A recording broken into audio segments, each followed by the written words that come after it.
crypto scam, Crypto Zoo.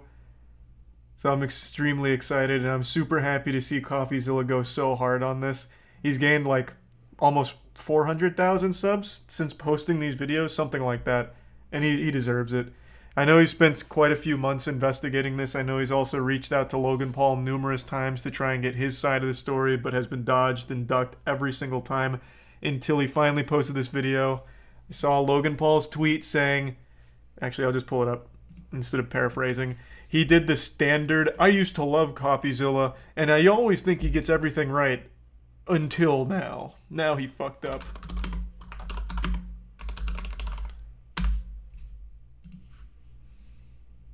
Like, this is very cookie cutter. Somehow, every single time Coffeezilla talks about some kind of big scam like this is always the response. While I generally appreciate Steven's creative genius and exceptional work ethic, I mean that, this one is simply not true. When appropriate, all bad actors will be exposed, explained, and held fully accountable. I'll speak further on Impulsive January 3rd, which to me reads more like an advertisement for his podcast than anything. But I always just love this first line because this is boilerplate at this point. This is what everyone says when Coffeezilla makes a video about them. A creative genius, one of the best in the business. Ace detective, like Benoit Blanc. But this time he fucked up, trust me. This time he's wrong. CryptoZoo.co. I am so excited about this project. It's so fun. It's a really fun game that makes you money. A fun game that earns you money. Pay to How much earn. do you guys make from CryptoZoo? I lost around $50,000 in CryptoZoo. Oh. I lost $40,000. I lost around 15,000 US dollars. I lost $25,000. $120,000. This is absolutely shocking to me. These aren't children. You're telling me these adults watch Logan Paul? Or did they had to have just heard about this from like crypto subreddits, discords, all trying to like hype train the shit out of this? I refuse to believe that this is Logan Paul's audience. No fucking shot. They probably had no idea Logan Paul was even involved with Crypto Zoo. These are some Corvo, Luxurious, and Cody. $500,000 Australian, which is $500,000 in CryptoZoo. Shut up! Jesus Christ. Yeah, 500K. Oh, no. Today, we're investigating Logan Paul's Yikes. Crypto Zoo, a Oh my blockchain God. game that made millions but never worked. Some of you guys think you know the story, but it goes so much deeper. I've uncovered sociopaths, billionaires, fake orphans. Did I mention fake orphans? And of course, at the center of it, we have Logan Paul himself, who has abandoned this thing, WWE leaving superstar, thousands of baby. fake orphans in his wake. Wait a second. Thousands of victims in his wake. Now, you'll be hearing from some of those people because their stories are heartbreaking. This is the first in a 3-part series that's been a year in the making. And if you like high-effort investigations like this one, Here's a prime please you. consider supporting this channel on Patreon. I don't take sponsors. We are viewer-supported. So if you want to and are able to, thank you. Either way, enjoy the video. Amen. For the last 6 months, I've been working on my own NFT project. We have a massive team behind it. And Real quick, you might be asking yourself, well, what experience does Logan Paul have with NFTs? And that's a great question to be asking, and I have the answer. He was actually a pioneer in NFTs, and in fact still has some of the best NFTs of all time, such as...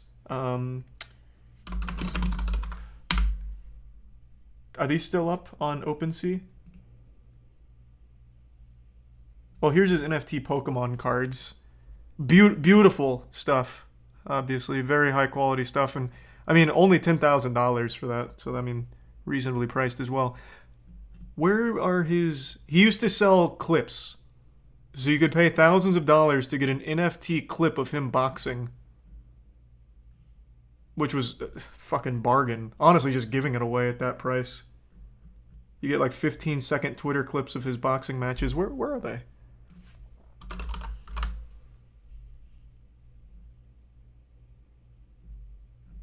Where the fuck did they go? What? Did they get scrubbed from the internet or something? What the fuck?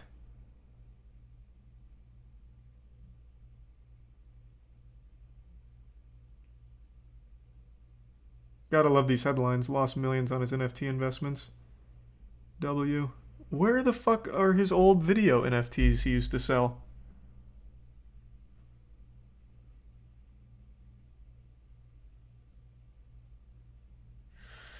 Okay. Well, that's a shame. Yeah, but at least you got to see his NFT Pokemon card.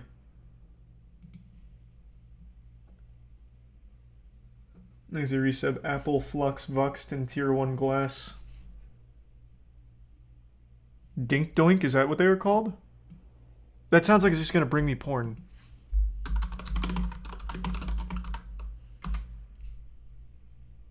Logan Paul allegedly helped create the new Dink Doink cryptocurrency scam. Oh, I remember this one. I didn't hear too much about it past the initial, like, oh, silly name.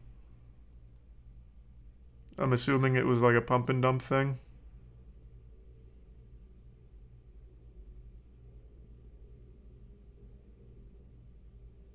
Huge. Where the fuck? I'm so upset that he got rid of those videos.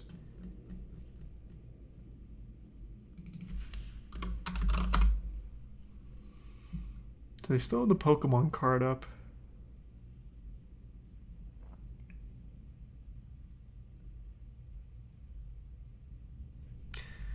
Oh, wait. No, this is Jake Paul doing it. Oh well. It'll just remain as a memory. Coffee talks about it in the video. Oh, okay, good. Thank God. Thanks, resub rectum. And are probably out of pocket like $1 million just because we believe it's going to work. September 1st, cryptozoo.co. We don't scam. That's I've fine. never scammed anyone before. Logan cares extremely deeply about his audience, loves his audience, loves his brand, doesn't have to scam to make money.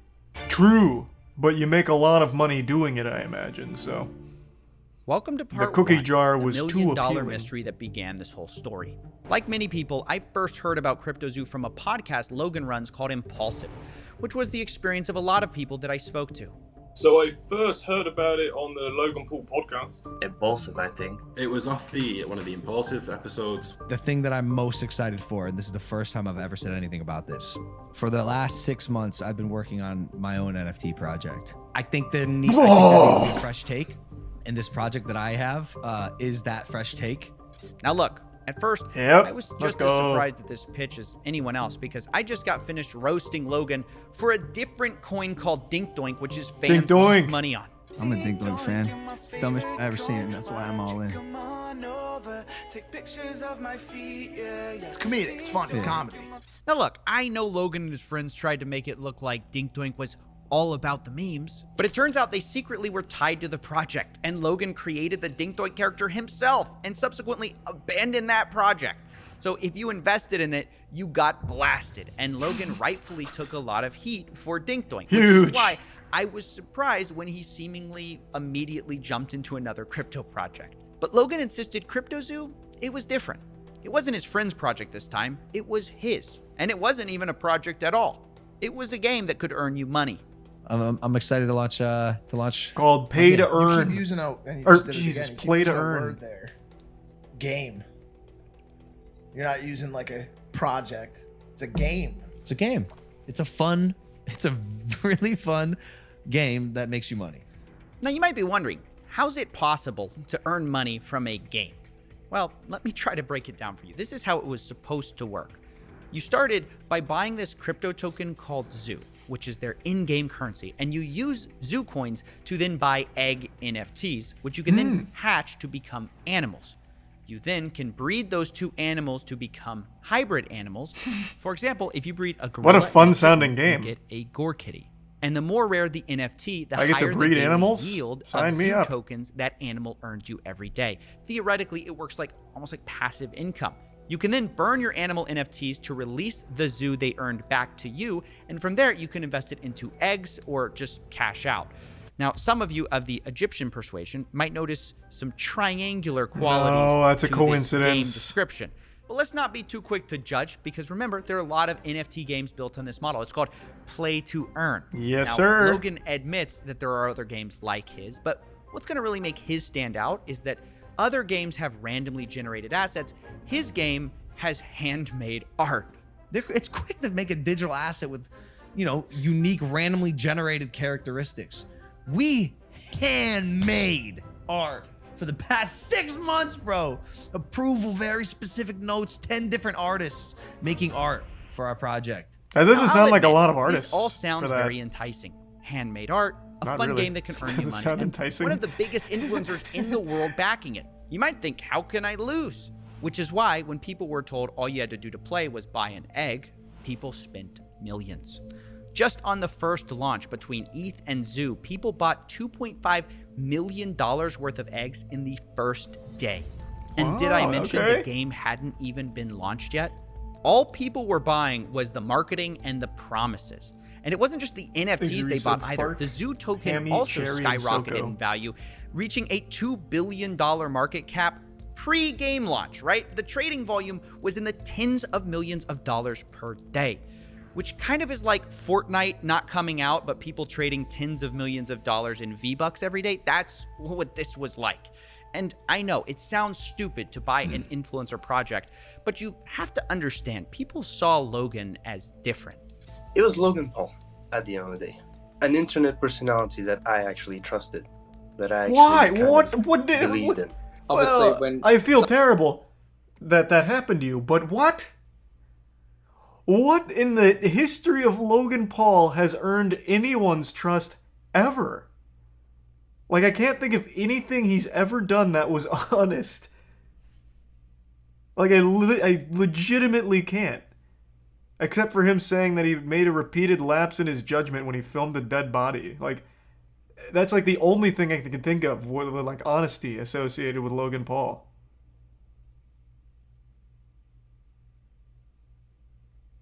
Things are resub Tiffy and Infinite. Prime, maybe? Well, this is... Well, no, actually, this isn't pre-Prime. But yeah, I mean, Prime did come out. I've tried it. I mean, it's a real drink. I wasn't instantly poisoned or anything. It was fine. I actually thought it was good. But I'm just going to chalk that up to KSI. I'm just going to say KSI did everything because I legitimately have no trust in Logan.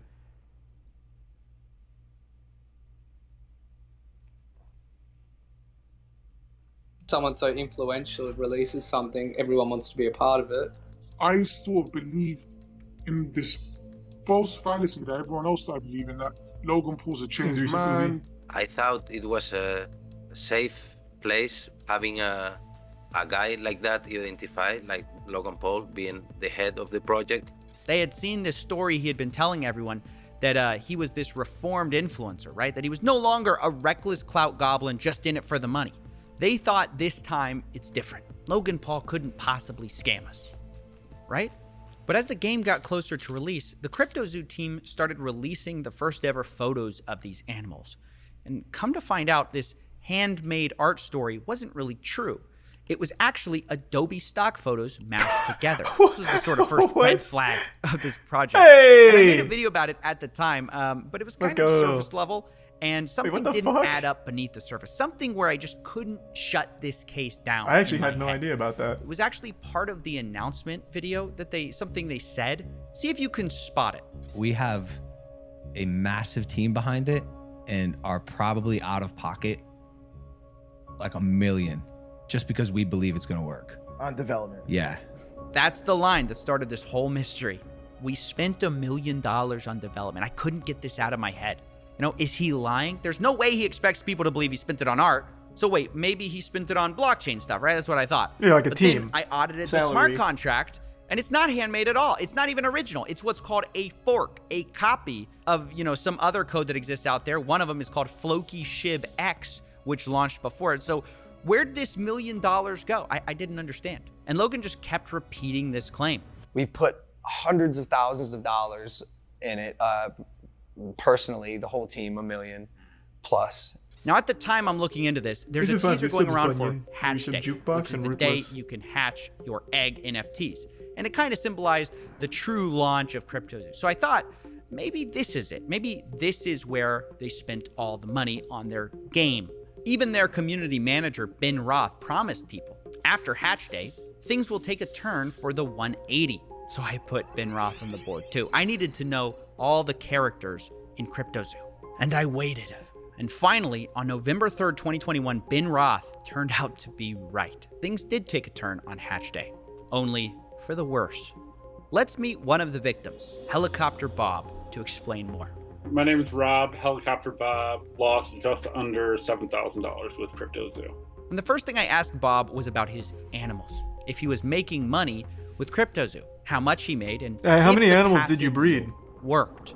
Oh, it never did from the beginning. It wasn't even written into the contract where it showed that you were actually yielding zoo, but there was nothing that was actually, backing that up. There was no way to claim your yield.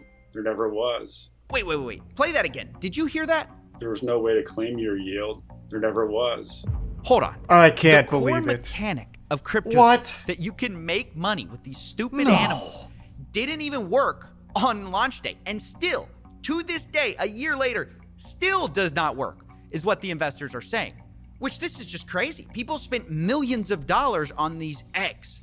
But it even gets worse because I kept talking to people and I discovered something. Because remember I told you you could buy eggs with those zoo coins? Is this project currently still up?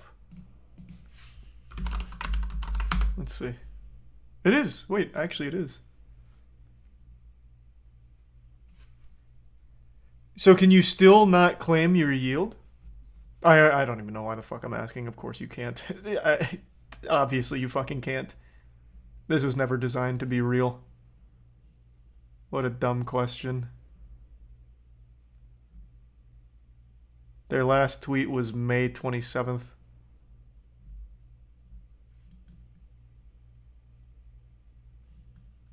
They also made it so you could buy them with Ethereum. And on the day of selling, about half of these purchases took place with Ethereum. Only it turns out for the people who spent ETH, not only did the yield part of it not work, did the NFTs not pay you, you also couldn't even hatch them. So I acquired a bunch of eggs, and I actually want to play the game. I didn't acquire the eggs with the intent of keeping them. I actually wanted to hatch them and see what I got out of them and play in this ecosystem that's for this.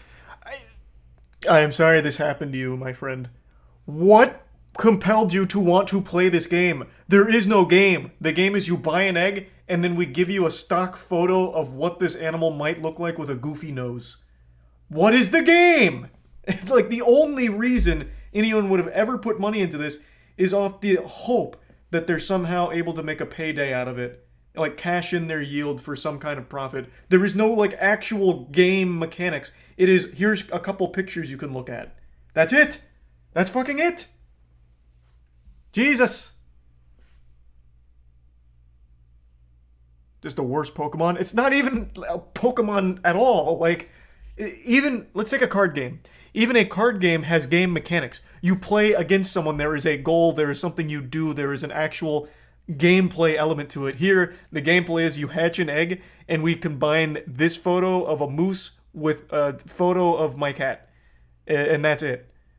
And now you have played our game, and now you can either choose to keep that picture and hope it appreciates in value, yield some more zoo, or you burn it to acquire your zoo. Those are your two options, neither of which constitute a game. Jesus Christ.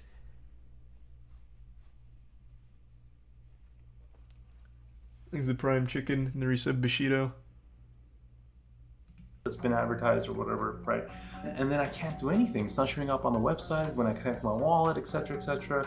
So I'm a little baffled. I'm like, I must be doing something wrong. So I open up a support ticket. I open up a support ticket with CryptoZoo, and Ben Roth is actually the person answering my support ticket. Oh yeah, no, it's down for the moment, but we're working on it. Let me tell you, it's never been up. Wait, you can't even hatch? No, I'm telling you, it's just a picture. There's nothing I can do with it. You're kidding! That's the whole game. It's just a picture. Even when you can't hatch, it's just another picture. You can ask any of those community guys. It's basically worth nothing whatsoever. Wow. So on launch day, basically nothing worked, and a year later, that's still true. Now, after this was discovered, the price of Zoo fell 63% in just 24 hours. And at this point, Logan Paul basically goes silent on CryptoZoo. No more podcast mentions, no more saying he handmade art. CryptoZoo already got millions in investments, but Logan only speaks in the Discord twice over the next year to say, quote, sober, currently shaking my head, and yo. That was his contribution to this project. Meanwhile, his community manager, Ben Roth, was actively claiming that Logan was going to be marketing CryptoZoo any day now. He told people things like, Logan is an uncontrollable marketing guru. It's over when we launch. And when we have a product to market, it'll get marketed. And marketing will crush. I promise you. And this disconnect between Logan abandoning the project and his team on CryptoZoo saying that it was going to be any day now, left investors feeling like they were being led on. All he had to do was go on and tell us, look, there's something going on with this project, I'm abandoning it, or whatever, before people got more and more trapped. And promising, yeah, this is going to be great.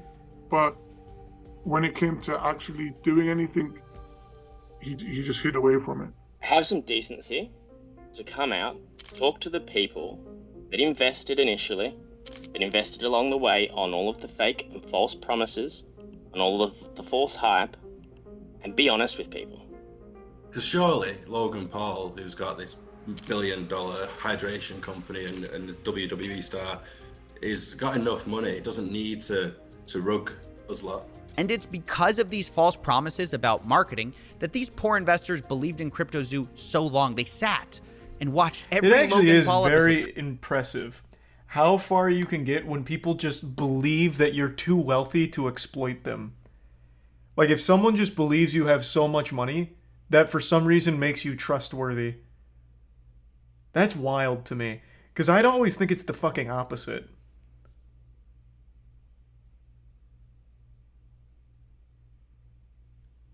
Thanks to the tier 1 Zed and the Prime Mac and the resub Giuseppe.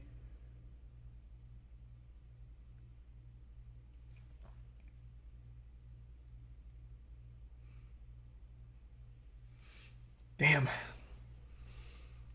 Well, no, that's not exactly the same. The Elon comparison, that's not exactly the same. Because you're not, like, investing in Elon. I'm talking about it more from, like, a perspective. I'll use a different example. Andrew Tate. A lot of people view Andrew Tate as, like, infallible because he is very rich, or at least he portrays himself as very rich, and he portrays himself as someone who gets a lot of pussy. So those two factors make people believe that everything he says is right, no matter what, and that he would never take advantage of him because he doesn't need to. He's already too well off. I'd say that's a more apt comparison to what I'm talking about. Thanks for the gift sub, Josh, and the resub Chai, Muffin, and the Prime Green. And the resub Gogeta. Trying to guess and decipher when this so-called marketing push would happen. And Logan and his team really fed into this with a lot of cryptic messages. Only a month after CryptoZoo's launch, actually, the hatch day, they started teasing this. Not too much of this is out, but he's been working on a massive project. And one of them will be the biggest thing I ever do. It's like my life and soul is put into this project, which is where most of my time these days goes. Wow, surely this secret project that Logan put his soul into is CryptoZoo, right? You know, the project he launched a month ago? Well, his fans certainly thought so. I'm like, holy cow, it makes so much sense. He's talking about CryptoZoo. Ben and the dudes are like putting smiley faces and egging the rest of the community. Like, this is it, guys. You know, this is what we've been working towards. That's so shameless. That's so common in crypto. It's finally happening. Logan's going to market the project. And they kept saying that. Logan's going to market the project and it's going to change everything. So now imagine their surprise when another clip surfaces of Logan finally admitting this secret project isn't CryptoZoo at all. It's something else entirely. I'll tell you about this project when we get closer to launch. This project of mine is going to be... Is that the thing with the egg? Like the Zoom? No. Okay, that's one. This is gonna be yeah. This is crazy. No, that shit sucks. That shit is garbage. I can't believe you guys bought that. If you're one of Holy these fuck, it was investors. awful. And Logan You Paul's brought up the egg? pitching That this was a new joke. secret project, and you're thinking it's CryptoZoo, and someone's like, "Oh, is it that thing with the eggs?" And he's like, "No, definitely not. That was the last project. This is the real project that I'm working on." Thankfully, people didn't just let this slide, because as he went around making the rounds on his new project called 99 Originals, people were like, "Hey, didn't you just abandon your last one?" And unsurprisingly, it's not his fault. It's the bad actors who ruined the project. As I see people giving multiple explanations for why these haven't worked, and you know there's accusations out there. How does it make you feel when people are doing these takedown videos about your NFT projects previously? It's sad because of what I just said. There's so much going on behind the scenes. Like, Doug, I'm not the bad guy here. Yeah. There's some actual out there. Yeah. And it's not me. Like, I'm here to build. Oh, okay. This is a space now where that's a lot of people okay. Well, now I do believe see you. dollar signs. Like any burgeoning industry, if there's money to be made, there's going to be both good and bad people. Okay, well, at least we set the record straight. Space. I'm learning all of it. We had an issue with CryptoZoo, where our lead developer took the code that he made, fled to Switzerland, and like held it hostage for $1 million. Like behind the scenes drama that took a stick and stuck it in the spokes of my wheels. Oh, well, that wasn't expected. There's a shady developer who held up Logan's code hostage in Switzerland. That's why this hasn't worked the whole time. He held it hostage for $1 million. Well, let's add that to the board. I mean, isn't the mystery solved? Now, obviously, the first thing I wanted to do was hunt down this developer, who we'll be calling Z here, and find out the truth of what happened. Why did he steal Logan's code for $1 million? However, that's what I really appreciate about Coffeezilla. He's such a stronger man than I. That is like the most egregiously bullshit story ever. Like, genuinely, I don't believe a single fucking phrase uttered in that same breath. I don't think there's any world where that's actually true, but Coffeezilla is still going to investigate it anyway. Whereas I would just say, no fucking shot, stop lying, and I just go to like the actual core stuff. I appreciate that he will investigate that outrageous claim. I finally got a hold of him, and when I did, he It's admitted true? he took No the code way. hostage, but he says the reason for it was nothing like what Logan had said. What? Really never paid me anything at all, ever. I never paid. And, we got to a point when I was working on it where I just realized they were just going to try to steal all of my work and not pay me. And so I took all the source code private. And Holy shit. we spent like a month just trying to negotiate and get something figured out where I would finally get paid. Because, like, I'm, on my end, I have a team of 30 engineers. So I'm earning $50,000 a week on building this thing. What? Building what? You take a picture and you have your stock photos that you mash together to make a new picture when it hatches. Where is $50,000 a week going? Where? How? Holy shit, this is outrageous. But I am beyond shocked that this is at least a half-truth. So the guy did flee to Switzerland after holding the code hostage, but it was because Logan didn't pay him or the team.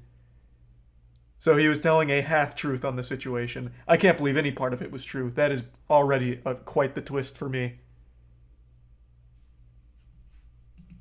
And the only thing they brought to the table were a bunch of Photoshop JPEGs. So Z claims he wasn't blackmailing anyone. He had to hire a team to develop this whole thing, and he just wanted to be paid for the work they did. According to him, they negotiated a $1 million payday for this whole project. And from the second I heard that, I thought, oh, that's interesting, because Logan claims he spent $1 million on this whole thing. And this developer saying he's owed $1 million on this project. Now, I didn't want to just take one person's word for it, so I later confirmed with another developer who worked for something called the Blockchain Center that he also hadn't been paid. We've been paid nothing. I would have loved to have Zoo, but I don't have any. So that's multiple sources working on the CryptoZoo team project who were not paid. Now, obviously, these are big accusations, which is why I wanted to confront Logan Paul on them. But unfortunately, we're not exactly on speaking terms. So I wondered, how could I speak to Logan without speaking to Logan? And that's when I found out there was someone who might know just as much about this whole story. And I will explain everything goes one to, day with my manager, who's like Mike in Is that charge his name? now. Logan Paul's manager, a guy named Jeff Levin. Oh, Jeff. He might be Fuck. just what we need Jeff, to not settle this whole thing. So I gave him a call. Hello? Hey, Jeff. Hey, sorry to bother you. This is Steven with Coffeezilla. I'm calling because I've heard reports that CryptoZoo hasn't paid their development team, and I'm just reaching out for comment before I do this story. I got your number from one of the development team, and they just wanted to. I just want to follow up on that. I have no comment for it. Okay. Oh, well, fair enough. Are you guys Okay. denying it, or are you saying it's not true? Just no comment. I don't think that the information is true. Okay, because they're saying $1 million hasn't been paid in development for CryptoZoo, and Logan Paul said publicly that it has been paid. So, I mean, it's a pretty serious accusation, and obviously, I don't want to just run a story. If you guys have a whole side to your story here, Your job as someone that is reporting news is to actually verify correct news. Well, Right, that's why I'm calling you. I know, and that's legal grounds for that stuff. So I'm just telling you, legally, you have to report correct news with verifiable information. Right, that's why I'm calling you. They've given me a Yeah, lot and of things. What the fuck is happening? Okay, you can have the evidence you want, but I'm just letting you know, if you report anything on us, I appreciate your business, I appreciate you as a person, and I'm just telling you, from a legal standpoint, as we've been advised always, is if anybody reports fake news, that's where we won't. Then set the record this straight. call was- What? Is everyone around Logan just a fucking idiot? Like an actual bumbling buffoon? Huh? That is why he called you. You could have absolutely just, if it's not true, shut it down. Or tell him, yeah, it's not true. I wasn't aware of this. We can go ahead and get some material together to prove that it's all fake. Bang. Right then and there. You don't have to immediately tell Coffeezilla all the evidence or anything. Just say like, hey, it's not true. If you can give us some time, we can get together all the material and send it your way to prove that they're being dishonest about the information. Simple. Jesus Christ, Logan, hire me as your manager. Jesus. Could have saved you a massive fucking headache if this is all fake. How can you be so dumb? Thanks to the resub Linux. Ooh, hey Frederick, goddamn. Thank you for the 25 gift subs, Frederick. Well, I hope you're having a great holiday. Hey, happy holidays, Chase. Good to see you, man. Thanks to the resub Rick and Machine. And the bits, Shawnee.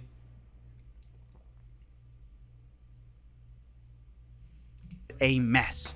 Jeff, Logan's manager, seems to be implying that I'm not allowed to repeat allegations his own development team made, even though Logan can go on podcasts and publicly accuse those developers of stealing his code. Not only that, he's the one who refuses to provide any evidence, but seems to sort of be implying that maybe we'll sue you if you tell this to anyone, which he then denies doing when I ask him if that's what he's doing. Told you I have no comment to it. Telling you once again, from a legal standpoint, you have to report truth. If you do not Is this an verify NPC? truth, Why does he keep saying this? Then you're just allegations, and those then will be handled the way that we want to handle it. Okay. I understand you may have graduated Arizona State with the business degree, but holy shit, that is not being put to good use here, Jeff. You must have fallen ass backwards into this position. He is calling you so that way you can defend against the allegations. You don't have to do it right now on the phone call. Just say they're not true, and we will defend them. And here's our evidence. We can eventually get you our evidence. It is that simple. Like, it is that fucking simple. How dumb is this guy? Like, oh my god. He is calling you because he is trying to verify it as a trustworthy source. He wants the whole story. And how the fuck else is he supposed to verify it without talking to you? The team, the people behind it, the ones who now have the allegations. You are the only ones that can verify the authenticity of the claims. He can't go to the Better Business Bureau, who's somehow going to be having all the fucking answers to this. This guy is so dumb. He is so unbelievably dumb. And then making that like a sly little threat about it.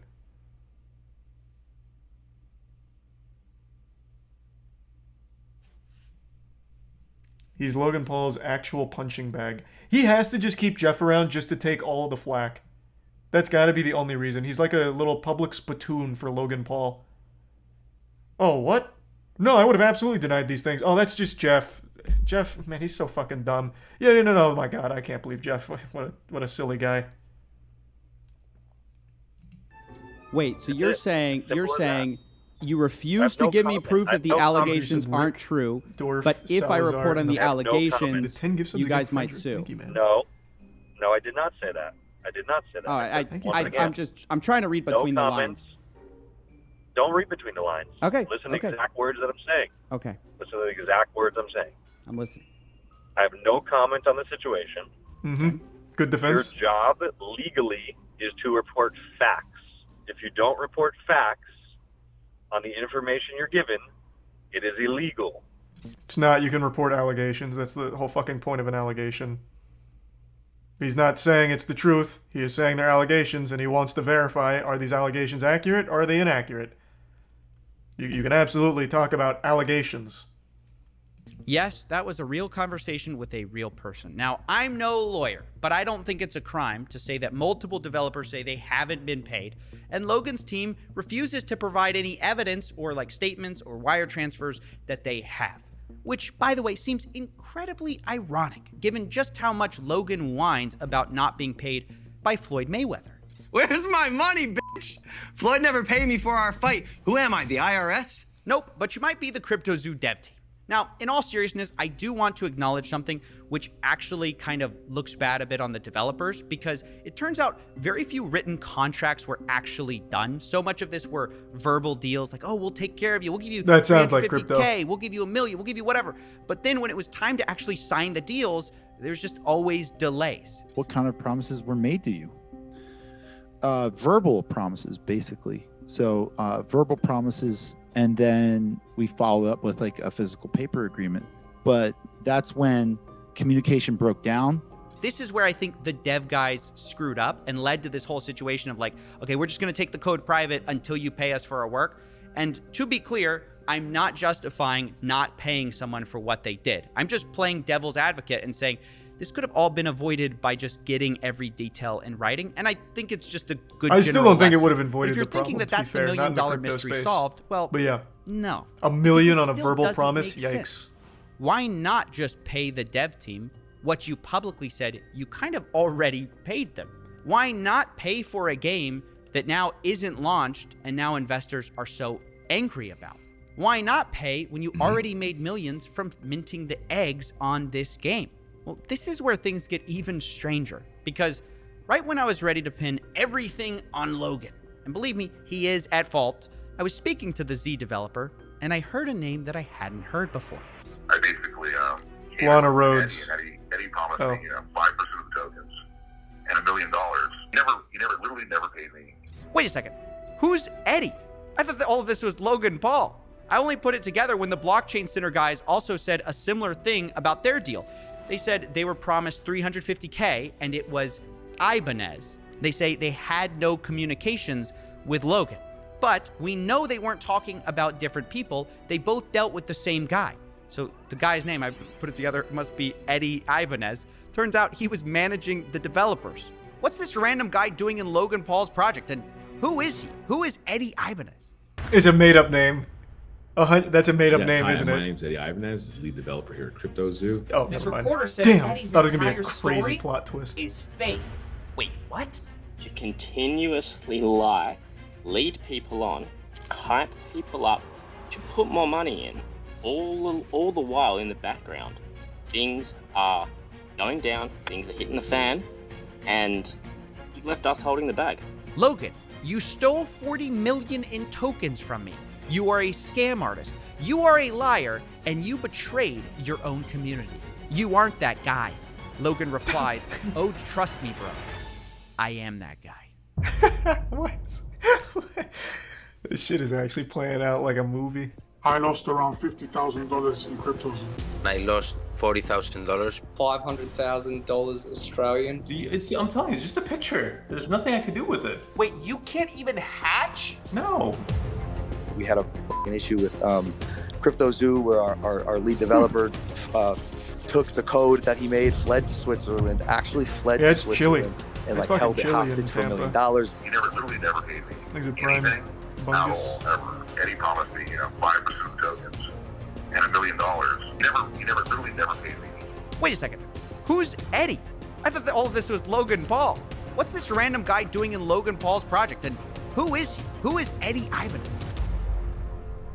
Thanks, Resub Crazy. To begin answering the question of who Eddie is, I decided to take a deep dive. I started by looking through all the news articles I could on Eddie, where I found out he graduated from MIT, and from there became a data scientist and cybersecurity expert, and used that technical background to win a Super Bowl for the Eagles. And there were videos on him too, which all painted him as brilliant and extremely accomplished. What does that Hi, mean? my name's Eddie Ibanez. I'm a father of 3, lead developer here at CryptoZoo. As a teenager, he successfully hacked AOL These are from his 5 gift bedroom. subs, Lizard. He Thank you, continued Lizard. to pursue computer science until attending MIT. He was then recruited out to work for a government agency in cybersecurity, developing software that reverse None of this is engineers true. location of known government and terrorist threats. You started with the federal government, and you started off I don't really believe any of tracking this. He's a fucking criminals liar. with burner phones and all. Honestly, after this whole search, I felt more confused than ever. If Eddie's such an amazing guy, why didn't he pay developers? And is he really the puppet master behind CryptoZoo? Thanks, Or Resub. is it Impact, someone Tiny, else? the Prime Honestly, Monster, and the 5 gift I subs felt like Senpai. at this point I Thank you, needed a Senpai. drink, and I needed to ask Porter. for help. Coffee, how's it going? Damn, Not look at the good. production value on this one. I'm confused about this Eddie go. Ibanez guy. He comes out of nowhere with this CryptoZoo story, and everything about him I find seems great. So, what's the problem? Well, everything's not great. Everything about this guy just seems too perfect. He's an MIT grad, he works for the military. He even claims he won a Super Bowl. Why would that guy work for Logan Paul? I don't know, but I can find out. You said his name is Eddie Ibanez? I think he goes by Eduardo technically, but wait, what are you doing? I'm just This is looking fucking around. great. And done. Well, what'd you find? A few red flags, a couple of misdemeanors. Ooh, a few court cases. I'll send him over. He got sued by his landlord for not paying rent, sued by his credit card company for not paying his bill. You can skip that stuff. I just need whatever's relevant to CryptoZoo. Well, that's basically it. Other than... hold on. No, wait, I did find something. Look at this. What's this? It's from a paper in Philly. I barely picked it up. This reporter says Eddie's entire story is fake. Wait, what?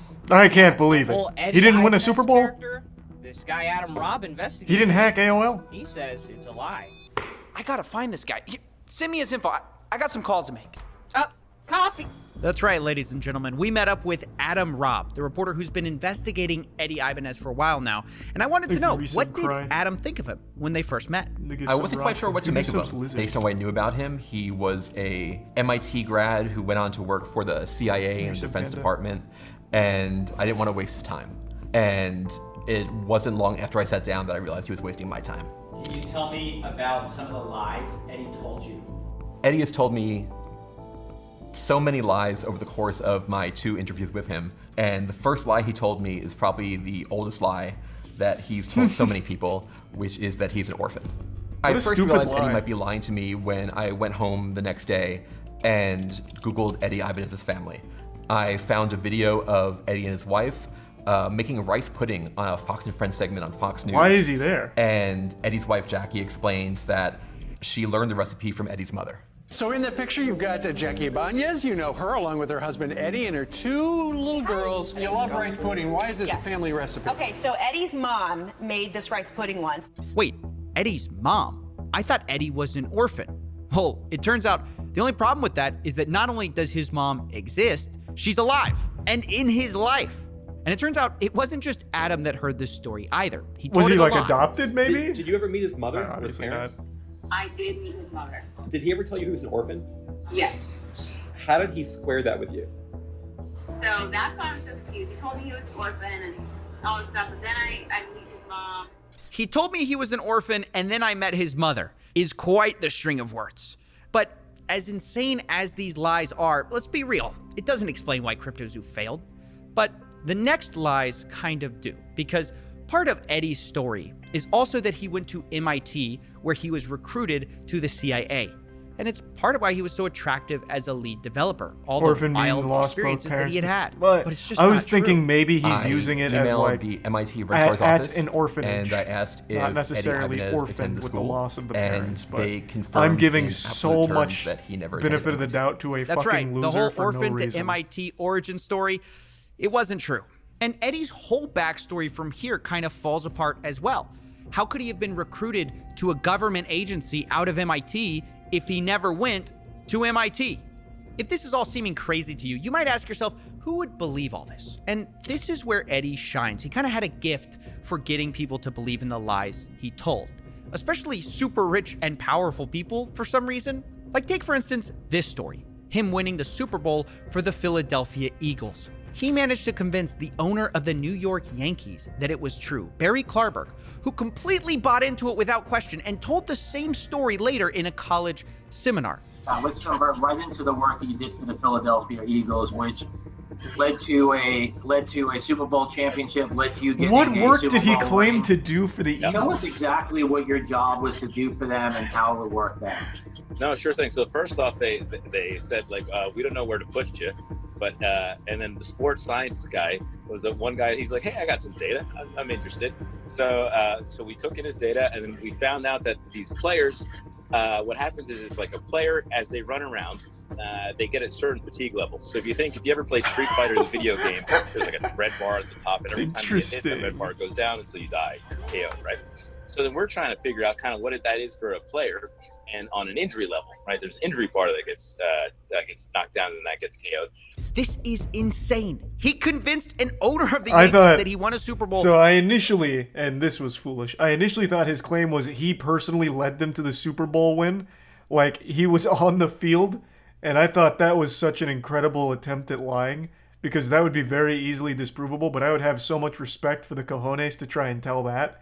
Oh yeah, I was actually the quarterback for the Philadelphia Eagles in 2018 when we won the Super Bowl. This is a little less cool. He's just like, yeah, I was actually the guy behind the scenes. That's not as exciting of a lie. I could see why people would believe that, kind of. Yeah, I thought it was going to be like, yeah, I scored the game winner. I was the one that dove into the end zone. So that's a little sad. I think he should have gone harder. Make it sound like he was on the field. Thanks to the resub. Wolf, Court, Butters, Rock, and the Prime Reverend. By turning sports athletes into Street Fighter characters.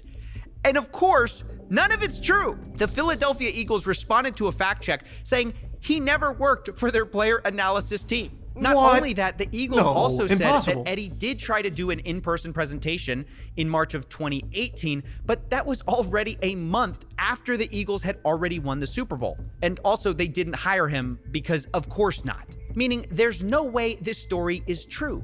And yet, he's convinced people at the highest levels of sports that it is. And this is where we get back to CryptoZoo, of course, because it's how he got involved with that project. Remember Jeff Levin, Logan's manager, Oh who my spoke to God. last time? Well, Jeez. he also spoke to Jeepers. Adam Robb. And when he told him the reasons he liked Eddie, they sounded very familiar. And did he tell you, I guess, kind of like about like working with the NFL and that kind of stuff and the whole, like his time in the CIA and all that? He did. And it was interesting. It was like, this is wild, you know, like that's pretty cool.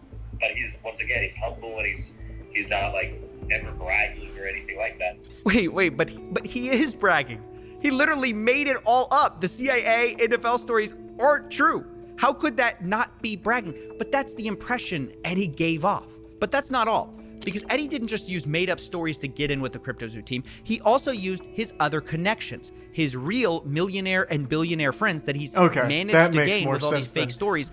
And I thought for some reason Jeff and Logan were so dumb that they were just believing every word this guy said without doing any level of investigation to confirm whether or not they had a CIA Super Bowl winning fucking deep operative that wanted to work for CryptoZoo. Okay, so he'd leveraged real connections to try and convince them, and it clearly worked. Got it. some of them vouched for him. People like Chris Birch and Todd Morley. And what was the thing that kind of like sold you on Eddie? Was it the fact that like Chris and Todd and people like that kind of like have backed him in the past and like? I just think he's a down-to-earth, cool, humble guy. Okay. Who's been super successful. They're trying to do an agenda, and he's just kind of like, hey, look, I'm super smart in what I know, and I have amazing relationships through business that I've done. It's incredible. I mean, how does this guy keep getting away with it? Because he's Honestly, talking to it's stupid people. Like, listen to Jeff. He is observably dumb. That's how he keeps getting away with it. He's smart at targeting dumb people with ridiculous lies. But I've got to say, up till now, everyone's been fooled sort of fair and square on the same grounds. But I found out CryptoZoo did have an advantage that could have saved them all this trouble the whole time. So a month before the launch of CryptoZoo, I got on the phone with Jeff Levin, Logan Paul's manager. And after he spoke fondly of Eddie and his work, I confronted him about some of Eddie's lies, including how he didn't work for the NFL. Jeff told me he doesn't know much about the NFL, but he knows about the business world. And Chris Birch and Todd Morley vouched for Eddie. And so Jeff and Logan were going to continue working with him. Have you ever verified that anything Eddie said about himself is true? We verified that it's true. Yeah. Yeah, we definitely talk to people. Okay. And his friends and and people that he said he has relationships with, which we've confirmed them for sure. Okay, because I had trouble with some of that, like with the NFL. Yeah, all of these things he told us, we checked with his friends to make sure they were true, because that's where we're going to get the real information from his friends. No, we didn't do any like actual research like online. Like that makes no sense. We talked to people that like him. Like we talked to his friends. What seems to be the problem? NFL like saying that like no, we've never worked with him, and that kind of thing. But you've had the NFL saying that? Yeah. Like who at the NFL? The comms teams for the Eagles and the Dolphins, and then the people specifically that he named that he said he worked with. Got it. I don't know necessarily the football stuff. Okay. I don't have relationships in the football world. Sure. But in the business world, we've definitely, talked to multiple people. Like Tom and Chris, and they backed him. Correct. Wait a second. This means at minimum, Jeff knew about Eddie's background beforehand, or part of it, and still decided to go with it. This is just unbelievable, willful stupidity. And since Jeff is Logan's manager, I assume him and the team should have known about this as well. But still, they went forward with it even though they knew this stuff before launch. Now, I started to reach out. He was just a very cool, humble guy, though, Coffee. You don't Huge get deal. But when I did, I got a call from somebody new. Someone with a different perspective that I hadn't heard from before. Jake, the Crypto King. He's been involved with... Oh my god, it's the fucking bald Pokemon guy. Oh, what an interesting source. I am very curious to hear from him on his perspective of these things. Things that he said, Bean Lurch and the Prime Grek. This honestly feels like the Logan Paul sitcom finale where they're bringing in all of the side characters from previous seasons. This is actually wild how everything is meshing together into this repulsive, toxic stew. Actually incredible. Some of Logan's projects in the past, like Pokemon, for example. He was called the Collectibles Guru a few years ago. Nowadays, he goes by Crypto King, and he's an advisor for the CryptoZoo project. So let's add him to the conspiracy board. But the question is, what did he have to say? I took a call with him. I'm sure it was he intelligent. He mostly wanted to talk off the record, but when I pressed him, he was willing to at least put one thing on the record for me. Right. One more thing about Eddie before we get off of him. We actually... The biggest reason it failed, in my opinion. Oh, Okay. wait, a little I honesty. don't want it to ever be thought that Logan's the reason it failed. He's not. Oh. Logan wasn't smart enough for what he tried to build. And then when it was built and was failing, didn't Fair. have the ability to correct it and to save face and reputation. It was more convenient to pull out than to be associated with a failing project that the dev rocked. So I could put that one sentence on the record. Well, that is certainly emphatic. Crypto King says it's all Eddie's fault. And this is a nice, neat theory for us.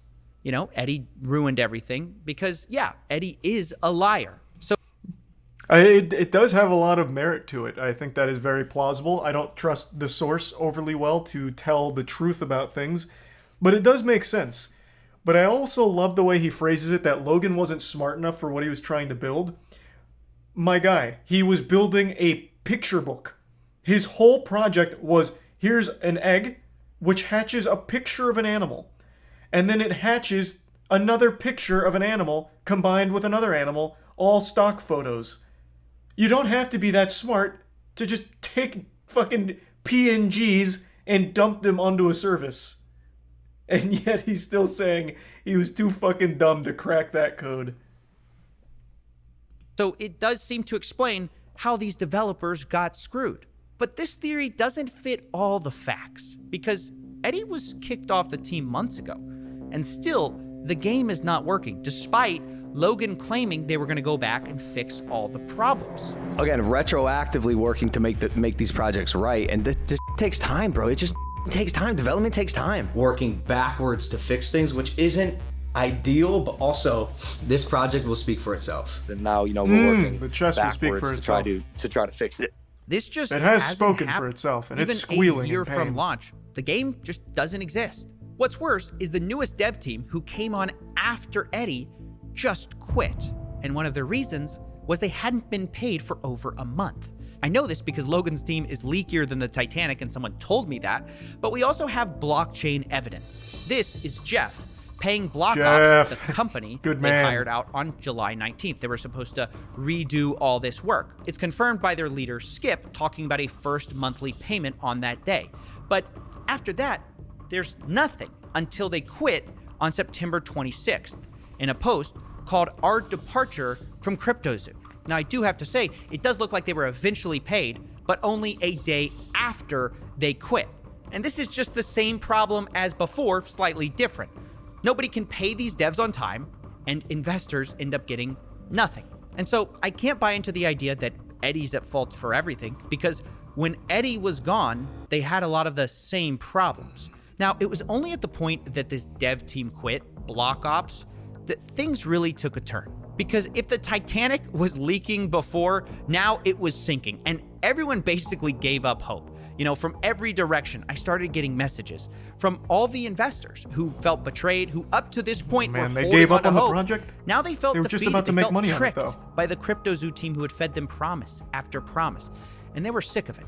He was never in the chat or anything, never apologized or told us anything. Things Thanks didn't for work out. Forsaken Things Alex didn't and work the out. 5 gift subs again, You'll Senpai. get that.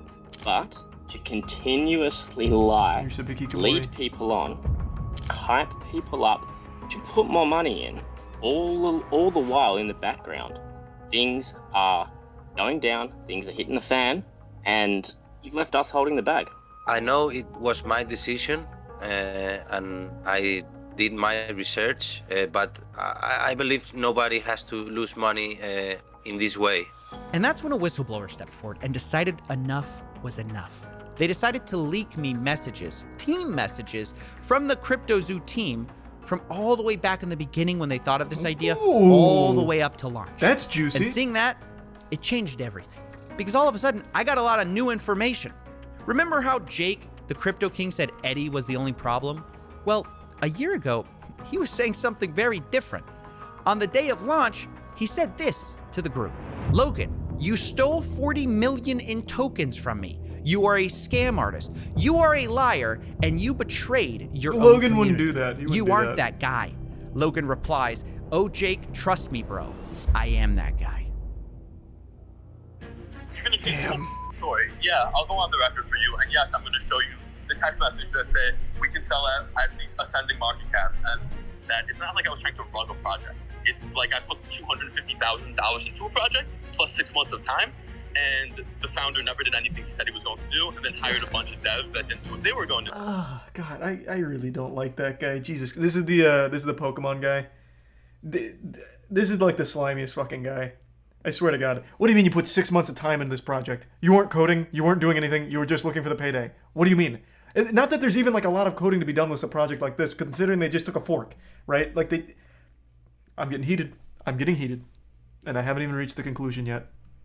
I just really don't like that guy. To do. And every time I gave advice, the advice was I was told, So there was nothing illegal about that. Ethically, arguable. The rest that Logan did to me was ethically wrong and illegal. Fucking huge. Now the conclusion. God, I'm so glad I waited for all 3 parts. I would be so on edge waiting for these day by day.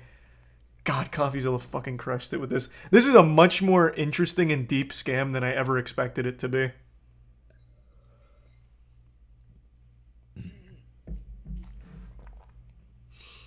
The exclusive Patreon interview with the single mother will make you very, very angry. Chat told me about that a little earlier. I heard. I'll say it again. I always hate that real people that aren't wealthy crypto bros lose money on shit like this. I really do. But like, god damn. When they say things like, I did research on it and I wanted to play the game, I believed in it because Logan Paul's already wealthy, it's like, you were literally asking for it. All of the writing was on the walls. At no point during any of the pitch of this game did it ever seem like a real project. Oh, it's a play-to-earn model where you hatch an egg through our crypto token, that egg gives you a picture, and then you can breed that picture into another picture, which you can eventually sell for money, maybe. Like, what about that draws people to it? I don't understand. I actually don't get it. I do feel very bad for the single mother. I'm assuming she had no fucking clue at all who Logan Paul was or anything about this. I think chat said she heard about it from like a financial investment guide or something like that. So I'm assuming it was just one of those things where it's like, damn, I really need money and I'm just going to trust this guide or this resource, and ending up losing a ton of money would be my guess. It's very, like, it sucks. It is tragic, but goddamn, come on. Like, it's just right under your nose. Ugh. I don't ever think it's people thinking they're in on the scam or early to the scam and profiting. I really do think it's people blindly just believing, praying.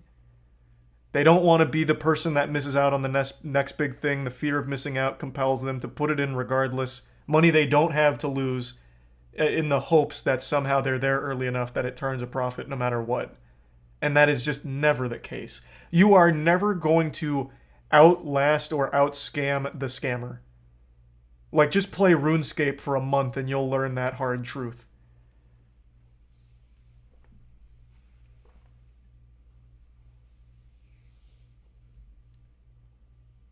Thanks to the resub, Gruyan. Some of the dudes in the video really wanted it to be marketed. Well, yeah, because if it's marketed, they can make money off it. Like, then the project has life. Then they can believe in the team. Of course they want it marketed. That's the whole point. NFTs, crypto, it's all speculative hype. That's why it was such a big thing with crypto bros on Twitter, because it's just all artificially inflated through the perception of hype. And nothing else. There's never anything else. Anson Cosmic. Personally, the whole team, $1 million plus. We had an issue with CryptoZoo, where our lead developer took the code that he made, fled to Switzerland, actually fled to Switzerland, that would be wild, and like held it hostage for $1 million. He literally never paid me anything at all, ever. Eddie promised me, 5% of the tokens and $1 million. He literally never paid me. This reporter says Eddie's entire story is fake. The biggest reason it failed, in my opinion. Doug, I'm not the bad guy here.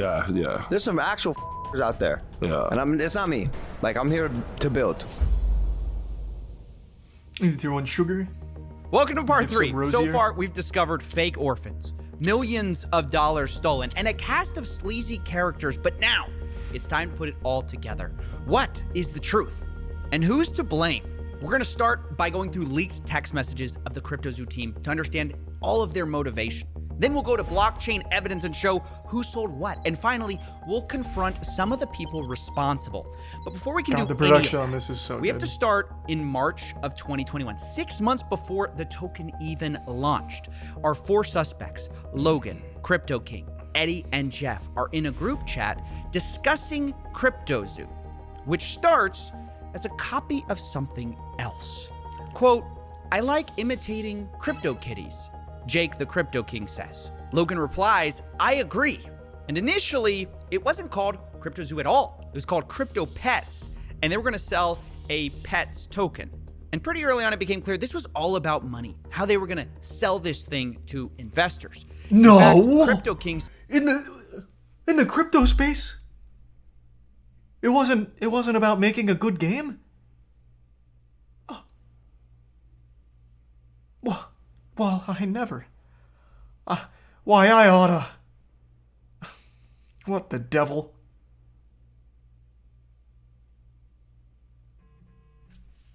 said he thought it was worth at least $20 million in only 6 months, saying the range is insane. $20 to $210 million. It's beautiful wherever we land. Eddie jumped in at this point and talked about how he could sell the project as an investment to a friend, Matt Higgins, saying, quote, he has to spend that $350 million somewhere. Why not us? And Logan says, I love that idea. Crypto King, I'm in. Oh, and thank and you of for the course, you have raid, Pack. Jeff saying, let's go. So you can see right there, you, they Pack. wanted Hope you had to a sell great this stream. game before it had even launched. Now later, Eddie amends the list of investors and says, quote, investors will be Gary Vee, Todd Morley, James Altucher, Ryan Kavanaugh, and others confirmed on my end. Supposedly, they had $100 million of investment interest. Now, I actually went to some of these investors and asked if this was true, and the one person who responded denied it, Ryan Kavanaugh. Quote, nope, not even a little bit. So this looks like it could be yet another Wait, what lie was the from Eddie. second message? Wait, hold on, let me take a peek. I haven't even heard of it until recently. Huge. Hey, hats off to Ryan Kavanaugh for responding here. Of course, he could also be lying too, I suppose, since he obviously did hear about it and the negative connotation around it. He could be just trying to save face. It's possible. Doesn't really matter anyway at this point, but it's just nice to know that, once again, this is most likely just a lie from Eddie. So this looks like it could be yet another lie from Eddie Ibanez, but either way, it looks like there was more issues than just finding investors because... Oh, wait. That's the same Ryan Kavanaugh that owns Triller?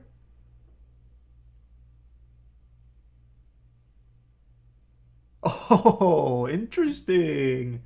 Very interesting. That doesn't matter at all here, but that is very interesting. That guy's a real goofball.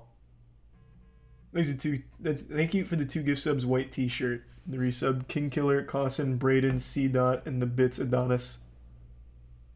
Logan Paul joined Coffeezilla's Patreon. I saw the tweet, but that's not confirmed Logan Paul, though it does seem like it likely is. Thanks for your sub, Rosier Spud, and the gift sub, Reejmar. The team wanted to pre-sell tokens, and not everyone was sure it would be legal. Jake the Crypto King mentions that, quote, if we have a pre-sale, it opens us up to SEC issues. And Jeff agrees and says, don't want to do anything that brings the SEC eyeballs. Now, not everyone wanted to be so cautious, though. Logan argues everyone does pre-sale with coins. Eddie agrees. He says, you absolutely can do it. I have the SEC down, private and pre-sale. And honestly, it was quite the Classic dilemma Eddie. for this team who Eddie wanted W money. again, do a baby. pre-sale, He's done make it all. millions, but you have these potential legal issues. Don't do it, you make less money. So Crypto King comes up with a middle solution. He says, if we can't sell, no pre-sale. We can still trade them in the liquidity pool. And this is the start of a new disaster, which takes a bit of explaining.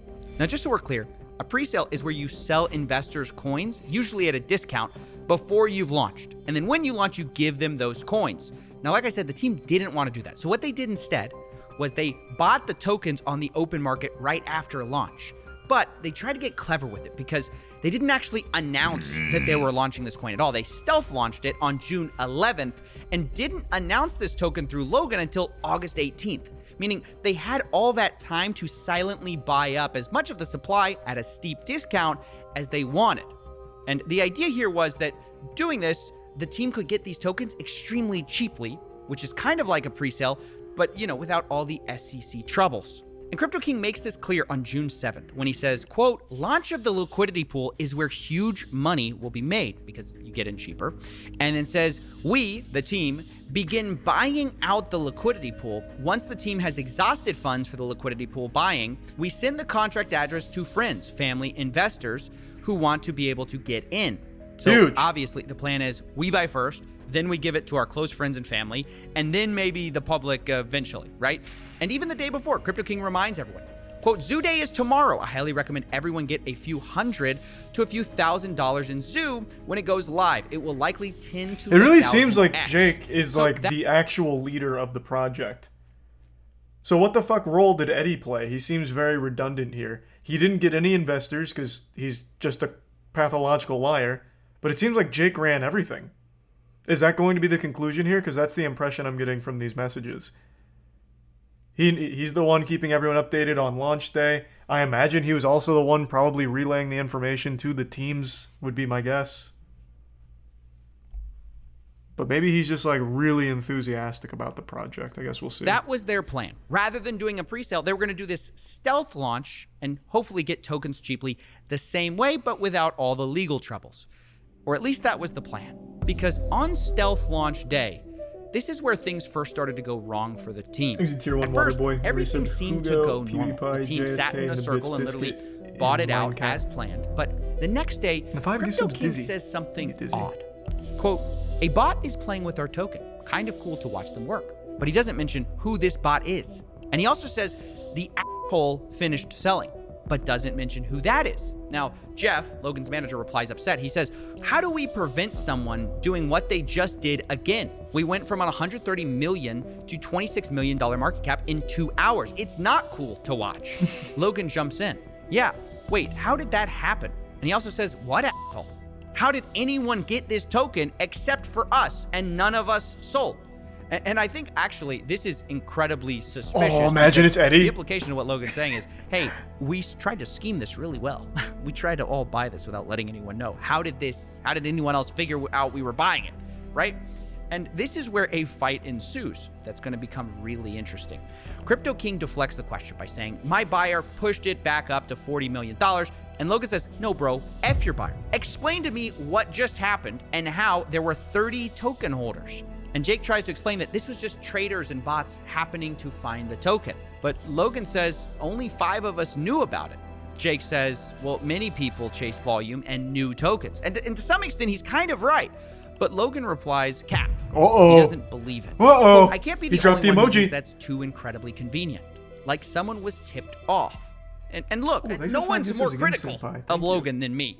But as I'm reading these texts, I was kind of like agreeing. Like, yeah, it does seem too nonchalant when somebody's ruining your secret plot. You know what I mean? Because Crypto King was acting very strange. He says, we created $40 million out of thin air. This is a success. Logan replies, this nonchalance worries me. F 40 million. It was at 120 million, which again, it's all about the money with these guys. But truth be told, I did agree that Crypto King's attitude seemed strange in these texts. I mean, he's not wrong that bots are a thing. Traders. He's just a weird guy. I think he's a greasy slime ball. I've already said that. But I also don't think he'd be the one sabotaging internally either. He doesn't strike me as smart enough to even think of that. But maybe he just plays a fucking dumb idiot. So maybe he's more cunning than I give him credit for. To me, the impression I get reading his messages is a guy that's trying to calm down an angry dog. He's like, no, but 40 million's great, Logan. No, it's wonderful, actually. These things, it'll be water under the bridge once we're back to scamming. Yeah, just let it go. Thanks to the tier 1 Mike and the resub gamer and the 5 gift subs Barry. Thank you, Barry. Are a thing. But it sounded like he didn't want anyone to look into it. So, naturally, I looked into it. And what I found surprised me. Because there were bots, but there's also unusual human activity during this time. So I tracked the 5 biggest buyers of this Zoo coin. And lo and behold, this is what I found. Logan was one of the biggest buyers, which is what you'd expect. But he wasn't the biggest. In fact, 2 of the biggest wallets seem to be associated with Crypto King himself. Oh, okay. And here's where I pause. I said, interesting. Why did this guy buy more Zoo tokens than Logan when this is mostly Logan's project? I thought Crypto King was a small part of this team. And so to get more info on this, I actually got access to an internal meeting note from the day of June 11th, which they called Zoo Day. And in it, we find actually some interesting information. We see that 5 founders bought in. They apparently were, quote, trading in circles until each person maxed out. But on the list of buyers and how much they spent, are only 4 people when we know 5 people bought. We have Danny, Logan's assistant, for 20K, Logan Paul for 100K, Jeff at 100K, and Eddie at 100K, but Crypto King is nowhere to be found. And yet, on the blockchain, I have him putting in $200,000 worth. And this number, by the way, seemingly is confirmed in a conversation I had with Crypto King, where he said, my 200K investment. And the reason this is important is because it does imply that something shady was going on the day of the stealth launch. Because Crypto King had a relatively small role in this whole project. He was the advisor, but it wasn't that big of a deal. Like you can see from the internal meeting notes, they have a breakdown of who's getting what in terms of founder tokens. And like Logan Paul's getting 51%, Eddie's getting 30%, Jeff's getting 10%. Jake's only getting 5% of tokens, but he has the most of these like stealth launch tokens, which makes no sense. And it got me thinking that maybe what explains this suspicious behavior around like, oh, don't worry about who was buying at the time of the launch. Maybe that's explained because perhaps no one knew that he was buying up large parts of the token supply. Maybe he was buying it to sell later. Now, of course, that's speculation. So that's why I confronted Crypto King on all of this. God, that's so beautiful. Let's assume that's all true. And to me, that sounds very reasonable. Let's assume it is Jeff. He's gone on there like the Crypto Zoo boogeyman. He's now buying up all that shit, hoping to hold it for later, sell it for much higher, without anyone knowing it, and then still playing like the goofball in the chat, like, oh, these weird bots, this is odd activity, but it's nothing to be concerned about, no reason to dig any deeper, let's just be satisfied with what we've got here, you know? And then behind the scenes, he's the one pulling the strings here. What I love is that this went belly up, and I don't think he made any money. He just lost all of the money he invested to try and fuck him. So that's beautiful. Maybe I'm wrong. Maybe at some point there was money to be earned from having those tokens that he stealth purchased, but I don't think there was, at least not based on my understanding of this whole project and its failure. So he ended up just getting scammed by himself. That's what that's my speculation. I don't want any spoilers in the chat. I guess we'll see. But yeah, I do suppose he could have been he could have been able to make out very well. I don't want any spoilers, damn it. Get to that call. Let's address the elephant in the room. Logan didn't accuse Crypto King of being a scam. It was the other way around. Crypto King told Logan Paul he was a scammer. And the question is, why? Well, to answer that, we have to go from June, the stealth launch date, to September 1st, the official launch date of Crypto Zoo. September 1st, CryptoZoo.co. Now, the day of the launch was a bit strange because you might think, well, they already have a token, right? But the first thing they did was actually create a new Zoo token with a different code, but the same name. And they actually airdropped all the holders of the first Zoo token with an identical amount of those coins on the second Zoo token. So you might be wondering, why did they do that? Well, maybe it's to change the smart contract, but maybe it's because of what they did do. They blacklisted some of the holders. In other words, they didn't airdrop to everyone, including Jake the Crypto King. They excluded his wallets so it couldn't get these Zoo coins. Jake texts the group about this the next day, saying, quote, "The Zoo team made a major error this weekend. They chose not to communicate, mint a new token, and airdrop it to whatever wallets they determined fit. This decision came from Eddie and Logan, and I had no part in it. 11,250 wallets before the airdrop, under 11,000 after. They chose to blacklist and ban over 200 wallets. Now, who those wallets are, I have no idea." But he continues, quote, "As a founder like Logan, Jeff, Eddie, and Danny, I had purchased a large quantity of tokens. 5+ of my wallets had been blacklisted from the original team's buys." Now, I don't know why he had 5+ wallets there, but okay. He says 80+ billion Zoo tokens were confiscated from me today without any communication. So, wow. That's why Crypto King accused Logan of stealing from him or scamming. It's because he was frozen out of a lot of his wallets. And then we get to the text you guys all know. He says, "Logan, you stole $40 million. You're a scammer. You're a con artist, all that stuff. You betrayed your community. The reality is you aren't that guy." And Logan responds, "Oh, Jake, trust me, bro. I am that guy." I still love that line. In the arms of an angel. And look, I mean, what do we make of this? Well, I don't know. I can't root for either of these guys because it sounds like Logan stabbed him in the back, but it sounds like Crypto King may have stabbed him in the back in the first place, right? Because it does appear like he bought tokens that maybe everyone didn't know about.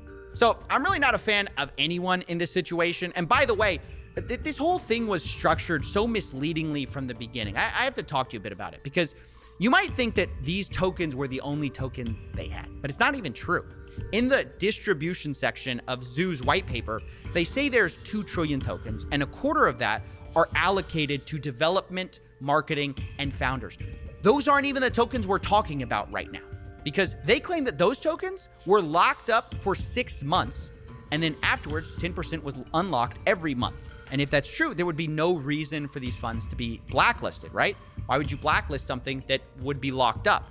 And the answer is because, well, the founders had more than one set of tokens. Not only did they supposedly have these founder tokens that were locked up and couldn't be sold, these stealth launch tokens were different from that. It's like a whole different thing. And the tokens that they bought, that all of these guys bought, they could sell at basically any time because they weren't locked up, which is a massive problem. And this fact was explicitly were the other ones laid out even in ever their meeting actually notes, locked up? with only one rule. They say, quote, no selling until $200 million market cap, and don't impact the market more than 3%, and not impact the market more than 10% in a day. And by the way, this is basically conspiracy to manipulate a market. You know, they're literally having insider rules for how to sell. But we're gonna look past that. Right? Not even important. Because these rules eventually kind of changed. A text from Logan's manager, Jeff Levin, came to the group chat, Zoo Founders, Jake's got other saying, plans. guys, new and absolute rules. No one is to sell or transfer any zoo. Logan's gonna make the call when we can make moves. And Logan replies, your tokens do not leave your wallet. This is a game. Now, that all sounds well and good. Don't sell your tokens, but the reality was, I mean, they're just kind of trusting each other, because these tokens that they're talking about, they're unlocked. They're not locked up, and they could sell it at any time. And I guess the question on my mind is a loaded gun in the dark. Crypto King's tokens were blacklisted because they thought he would sell, or maybe it's just the fact they found out he bought and they didn't know about all those tokens. It's honestly hard to say without knowing more evidence. And this is where we're going to jump into the blockchain. Now, I've tracked the wallets of the entire team and identified the largest seller of Zoo in the team. And it wasn't give some sugar. Jeff. Resub Gato, It wasn't tier 1 Danny. duck, sugar, It and the wasn't Prime Lads. even Logan. It was Crypto King. Crypto King sold, by my calculations, millions of dollars. And I know what you're thinking. How's that possible, right? I thought his tokens were blacklisted the day of the official launch. How could he sell that much? Well, the answer is that not all of his tokens were blacklisted. He had even more tokens behind the scenes. The bots. And what's worse, okay. the CryptoZoo team actually gave him back a lot of his blacklisted tokens, which I guess you can see as a good thing or a bad thing, because he then turned around and sold those tokens, right? And from my blockchain analysis across his blacklisted tokens he got back and the tokens that he had squirreled away the whole time, he ended up making $6 million. Oh, that's sickening. By sending out tokens from these larger wallets to dozens of smaller wallets, selling it, and then sending the money to final cash out wallets. So he used those final wallets to calculate the amount he made. Now, it still just blows my fucking mind that even after all of the Pokemon shit, Logan still brings that guy around and gets fucked by him again. What a cuck. Unreal. I thought there was a chance. It seemed pretty clear Jake was absolutely the shadiest one so far. I just thought there was a chance he didn't make any money off of it because it was such a colossal failure of a project. But I guess he must have just been able to strike it at the right time and make that money. Damn, Jake got him again. That is a fool me twice situation right there. He got Logan again. Thanks to resub, Colin. Jake just fucking farms Logan, man. And then Logan farms his audience with the scams. What a really beneficial relationship for Jake. I know. Look, it's a lot to accuse someone of selling $6 million in a project that doesn't even work. It's a giant scam. So I wanted to give him a chance to defend himself. So I got on a call with Crypto King. And here's what he said when I finally revealed that I knew he had sold. It's gonna change this whole fucking story. Yeah, I'll go on the record for you, and yes, I'm gonna show you the text message that say we can sell at these ascending market caps, and literally, I'm gonna 100%. It sounds like your biggest issue with me is that I sold, and if that's your biggest issue with me, that's the truth. Wow, that is a big admission. Selling tokens for a project that you're an advisor on when the project has never been delivered. Well, not only that, he's also admitting to the insider trading rules, which is not, strictly speaking, a legal thing to do, though it is the crypto space and nothing makes sense and nothing's enforced. But he's admitting to a lot of bad things right there, actually. Although Crypto King insists that it wasn't $6 million and he wasn't trying to rug a project. In fact, really, he might be the one who got screwed over in all of this. Like, I didn't sell $6 million worth. That's going to be other wallets, but that's probably not going to be able to be me being able to be proven, except for them saying, can you send BNB to all these different wallets for me? Which that I'll be able to show you that I was giving BNB to the whole team. I'll also be able to show you that I was a 5% holder of the Zoo tokens that I was promised to be given over the 3-month period, was never given. I can also show you that I was frozen out and was never given the 15 billion tokens back that I paid for in cash. Okay. I'll show you all of those things on the record, and then you can also say that I did sell, which is also true. Yep. But as long as that's accompanied with he was a founder that was supposed to be given 5% of the project and was never given the token or paid, worked for almost a year on the project, as long as that goes in with it, then at least that tells my side of the story so people understand that it's not like I was trying to rug a project. This is so brutally honest. So not only does he admit to it, but he is also supplying all of the evidence as well. That is... Wow, what a great source. Hey, kind of like a lukewarm W from Jake there, because he just sinks everything. Like, he just fucks everyone equally, including himself. Very interesting strategy. That's a pretty crazy self-report on this whole situation.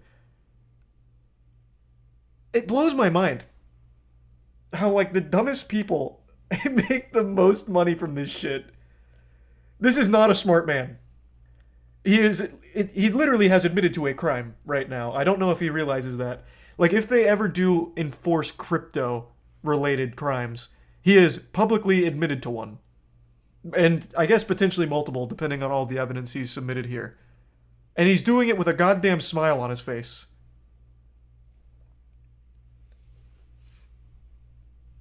It's like I put $250,000 into a project, plus 6 months of time, and the founder never did anything he said he was going to do, and then hired a bunch of devs that didn't do what they were going to do, and every time I gave advice, the advice was I was told to fuck off. So it can be that story, or it can be he sold all this amount and he got in early.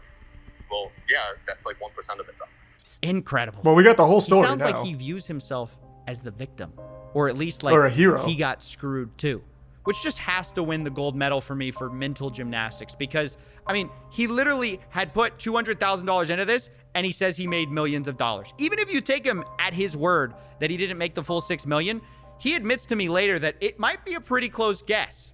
He tells me via text, quote, "I don't care if you tell people I sold a few million and leave it at that." Well, okay, $6 million, a few $1 million, it's millions of dollars, right? Millions of dollars when you only put in $200,000 into a project that's never been delivered, doesn't work, scammed people out of their money. And was always designed to be a money-making scam. In the wrong. Well, in his view, what he did was not wrong. It might have been arguably unethical, but it wasn't illegal. And what Logan did, well, that was illegal. You can say the timing was bad and it was inappropriate to sell, but the reality is I bought tokens open market and sold them open market. So there was nothing illegal about that. Ethically, arguable. The rest that Logan did to me was ethically wrong and illegal. Now, what do I think of all this? This would be amazing. Imagine Jake presses charges and tries to sue Logan Paul and the team. This is such an interesting story because it is literally scammers scamming scammers, and then at the end of the day, the people that end up losing the most is normal people who somehow bought into the scam by proxy. But I feel like at no point, this entire team ever understood anything about the space. They were all just trying to fuck each other. like literally just swallowing each other's meat, like, and lying to each other. And like, this is crazy. This has so many moving pieces. Eddie was lying to everyone from the start. He never did anything for the project besides just fucking lie and sell hopium. Jake, from the start, was immediately fucking them and scamming them, buying tokens stealthily behind all of their backs in the effort to immediately sell to rug it. Regardless of what he says, that's clearly what he was doing. He was literally rugging it from the get-go. They had insider trading marketing protocols in order so that way they can continue to manipulate the market and profit maximally from it, that nobody followed and had to go by the trust system on, okay, follow our insider trading protocol. This is so wild. Holy shit. It is literally scamming at every possible avenue of this project. The developers never getting paid, multiple developers never getting paid, 2 different like developing orgs, I think, right? They had the first one where the code got held hostage and another one come in and still didn't pay. Apparently other team members not being paid. Like everyone got scammed at every level except Jake right now. He somehow still made out with millions. He was the last scammer scamming, standing atop the pile of corpses. Finger pointing. Well, I think it's pretty wild to try to make yourself look like the lesser of two evils when you made millions of dollars and investors lost millions. I just do. Now, at the same time, I want to be fair to Crypto King. He's not the only one who sold here. But I also have to say, not everyone from the founders did sell. For example, Jeff, Logan's manager, to my knowledge, never sold. Neither did Logan Paul, which was a huge surprise. All their wallets that I tracked, held on to their tokens, which is good. And to their credit for a game that doesn't work. But you know who did sell? Eddie Ibanez. The guy who didn't pay the initial devs, the supposed MIT orphan. Yeah, from what I could see, his initial wallet got a ton of zoo, sent it to a bunch of smaller wallets, and then sold off, kind of like Crypto King. And for my calculations, he made about $1.7 million. Now, I have to tell you that like Jake, I tried to confront him and give him the opportunity to defend himself, but he never replied to my emails or my phone calls, and we're just gonna have to leave it there. But we're not done with the money just yet, because we still need to talk about the eggs. Remember, we talked about how they profited from ZooCoin, but they also made millions from eggs. According to their own internal meeting notes, they plan to make about $3 million selling these eggs for 0.1 ETH a piece. And that's not far from what I calculated they actually did make, which was about $2.5 million. In the meeting notes, they say they're going to clear expenses and then do payouts. But pay out who? They don't say. And these expenses are referencing an earlier note suggesting Eddie and Logan had both spent $300,000 each, which I'll say is not $1 million. But okay, we'll give... I will also say, I don't think Eddie has $300,000. This man's entire life is built on an empire of lies. Like, I don't think he even has this money. I feel like what happened here is Eddie said, yeah, I'll put in $300,000 for something here. And they're like, oh, okay, great, thanks, Eddie. And he just never did. And they never even bothered to circle back around to check on it. He does have 1.7 million now, though. True. Now he has money. There's the Prime Show and Westwood and the resub Gore and Banished. But okay, we'll give it to him, right? So they got paid back their $600,000, but where does the rest of the money go? Well, on the Ethereum side, there's one payout for $364,000 to one wallet and another $1 million to another. Both are Coinbase addresses, so we don't know who exactly that is, but clearly someone on the team made a lot of money from these NFT egg sales that do not work. And on the Binance Smart Chain side, where they also made money selling eggs, the zoo that was spent was supposed to be set aside for 50% to be burned, which they did, but the other 50% was supposed to be allocated for wildlife charities and crypto zoo development.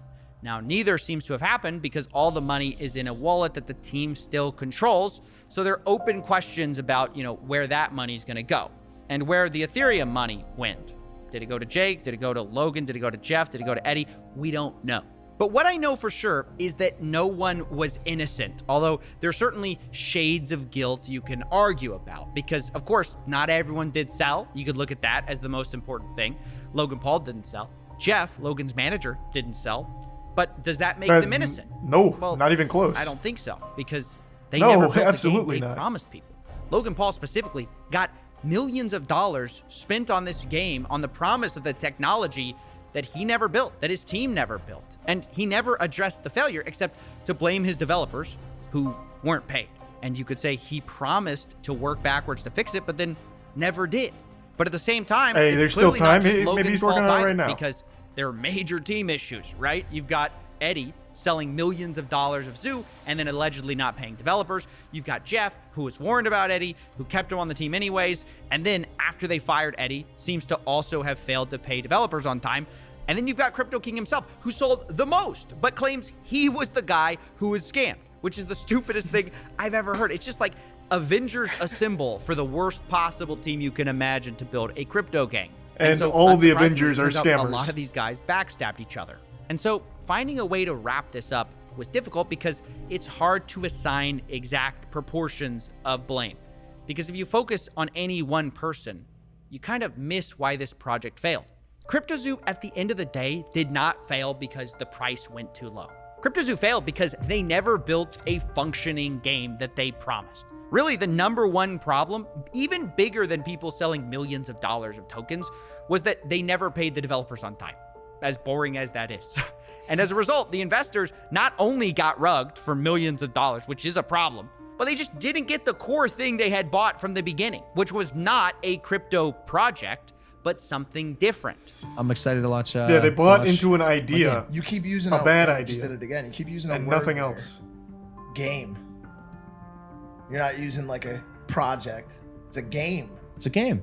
It's a really fun game that makes you money. Nothing more fun than That's looking it. at That, PNGs to me, and is nothing the else. biggest scam in all of this. Yes, it's a huge problem. People stole millions of dollars, but it's a symptom of the larger issue, which is people didn't actually care about the game or this, whatever you want to call it. They just cared about the money. And this is ultimately what happens when you have an influencer LARPing as a businessman. It's what happens when you have a liar LARPing as a developer. And it's what happens when you have a shady crypto guru LARPing as a crypto king. You end up with a mess. And in my personal opinion, a fraud as well. And now that this thing blew up in their faces, these four seem to be dodging accountability faster than SBF dodges calls with me. Because I have reached out to everyone involved, tried to get all of their statements on things. Jake's very So far, open nobody about it. has taken accountability or offered to refund the victims at all. They're all hiding, pretending these victims don't even exist. I feel like Jake was very open about all of it. He just doesn't give a fuck, though. He's like, oh, they were scamming me, so I scammed them. But, at the end of the day, I was the victim, so fuck them. And he doesn't even acknowledge all of, the completely normal, innocent people that he also fucked in the mouth. Because he just doesn't care. That's just who he is. He is a biological, loser. He is born to be a sleazeball. It's what his whole career has been built on. This is just him. This is his soul. He just doesn't care. Thanks to the resub Carson and Bulldog and the Prime Smelly and resub Zeal. But they do exist. And throughout my investigations, they've been the heartbeat of this whole thing. So I decided to close this investigations in a bit of a unique way. Rather than me deciding who's to blame or me deciding what you should think, Merry I Christmas, wanna give everyone. them the last word. Happy holidays. Everyone's to blame. Logan, in the sense of his poor management, is his project. He still made these promises to people. I think everyone it is to blame, including Logan Paul, of course, because he was the one in charge of this, and he was responsible for all of this mess. Everybody has a big part and a massive cross to bear. Each one of them scammed the project in their own way, and then off to the sunset they went. It was his job to check the team, to make sure that everyone is working together, to make sure that he is giving the funds of the people that put it into his project under his name to people that he actually trusts. So in my opinion, if the team failed to perform, that's Logan Paul to blame. The community is destroyed. Even in the face of all of this, I think they're still missing the core problem that Logan never had interest in them. Logan, obviously, with all the messages obviously only did this to exploit them for money. He never cared about the project being good or anything like that. He didn't care if the team was managed properly. As long as he could get the bag at the end of it, that was clearly the main chief concern of his. And people are still trying, and I'm not blaming them. I don't want anyone to misconstrue this, but it's people still have this perception that he wanted to make the project work, but just wasn't good enough for it, when that was never the goal. That was never his intention with this project. It was a scam from the very start. Thanks, Resub Massive, Tempori, Dan in the Prime, Cash, and the 5 gift subs, Dense. Thank you, Dense. The Resub Radiator, Geo, and the Bits Terrible. People is angry. They just want their money back. They just want their normal lives back.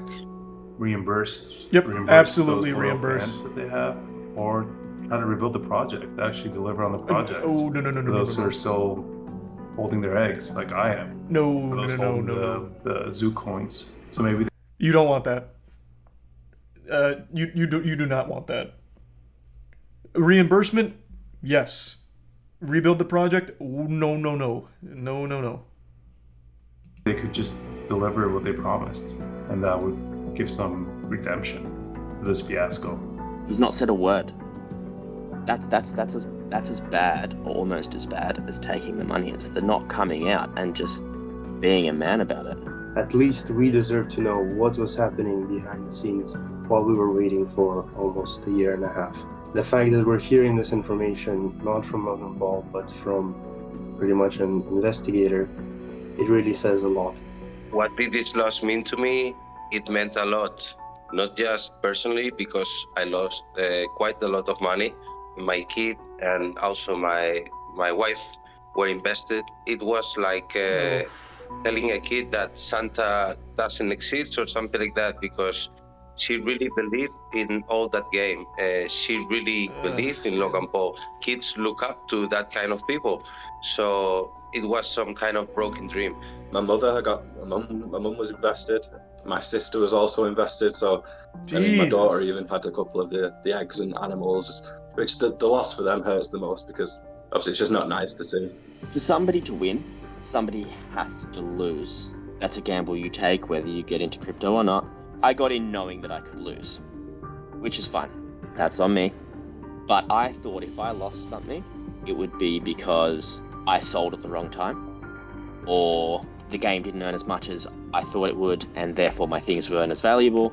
But you never go into it thinking it's not something that they're going to just sell out from underneath you, because they could make so much more if they actually delivered on what they said. Not really, though. It's very expensive. Well, this project, not in particular. I actually think a group of like 3 college students could have made their game in a week. It is literally pictures that then combine 2 other pictures, and that's it. It's the simplest idea I think I've ever heard. It's also the worst idea for a game ever. But in general, that belief that they'd make more money if they actually delivered something good, I think is a little wrong, because it's too expensive long-term to develop something good, whereas they can just make a quick paycheck, bounce, and then do it all over again. That's very common in the space. There's just no incentive. Like, it's just much quicker and probably more lucrative to just immediately pull the plug and make that money. Even if they delivered on close to what they said. And that's the thing, is you don't think they're going to rug you because there was so much money in a game wallet. Ultimately, at the end, the way. And that's another thing, I'll say this again. In the crypto space, it is guilty until proven innocent. You should go into every crypto anything with the idea that this is a scam until I am proven otherwise. Because that is absolutely the safest way you should approach anything there. If you're so inclined, if you're a glutton for punishment that for some reason sees a crypto project you like. The way I see it is it was fraud. Logan could have put out the red flags, told people to stop investing more into it, because people were investing into this project until the very last minute, where the ship was still just sinking down the ocean, and people were still putting their cash into it. If I was on a call with Logan Paul, I would ask him, where did his redemption arc go? I think he was on such a good streak going about his YouTube career and boxing as well. And it's sad to see that because of money, once again, we have degraded down to stealing from his viewers. What would I say to Logan Paul and his team if I could? Well, actually, I could, because I have an NFT from other project that gives me the right to see Logan Paul, to meet and greet with him. And I will actually use that right to tell him this story again, show him this video in front of me, and see how he reacts when he sees that my family, my whole family and my kid are affected with this situation. Fuck, I feel so bad for this guy in particular. I really do. He bought into it so hard under the impression that Logan Paul, being in the position he is, wouldn't fuck him. And I don't know if he's being sarcastic here. It doesn't strike me as sarcasm. Clearly, Logan would never actually honor this NFT promise. I mean, maybe now he would because the pressure's mounted so much thanks to Coffeezilla. Maybe now he actually would sit down and genuinely have a conversation with him and reimburse him. But prior to this, he wouldn't. He wouldn't piss in this guy's mouth if he was dying of thirst. Logan doesn't give a fuck. This NFT to meet Logan, he would have never honored it.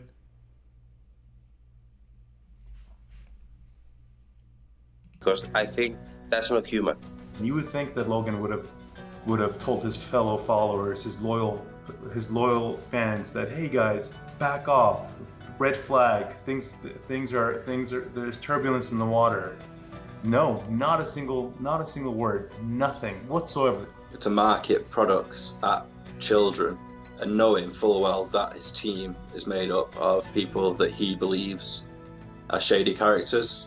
Yeah, he still goes on Forbes interviews and says the game is great for kids. It's gonna be amazing. Who loves it most? Oh, just read that sentence. Yuck. I think that's the most important thing we're doing, Paul said. Kids are going to care about the blockchain because of my project.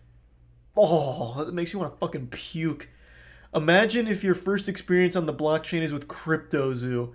Coming up with really, really fun plans for 6 months, a year down the line, 2 years down the line. Like, this could be one of the biggest things I do. Ugh. It's so gross. These are some cholesterol 80s artist, young, honorable, Mia, Mudkip, Joshua, Chaz, Maz, Zombie, and Drago. Great for kids. It's gonna be amazing. Who loves it most? The kids. Their kids love it. Our developers' kids, all of them, cannot stop playing the game. What are they playing?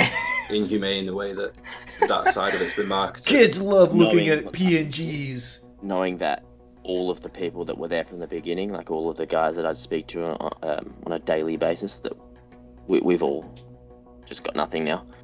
Ideally, I just want to say I'll see you in court. Hopefully you get the chance.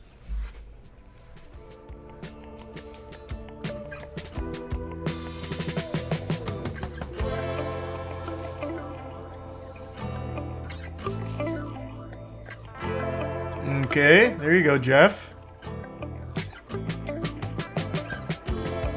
Fuck, this was so good. Fuck. Oh, I gotta hit up Coffeezilla. This was just unreal.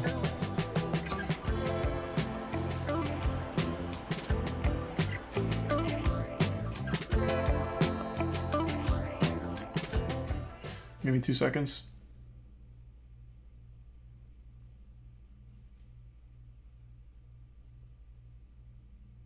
I uncovered a fraud worth $4 billion.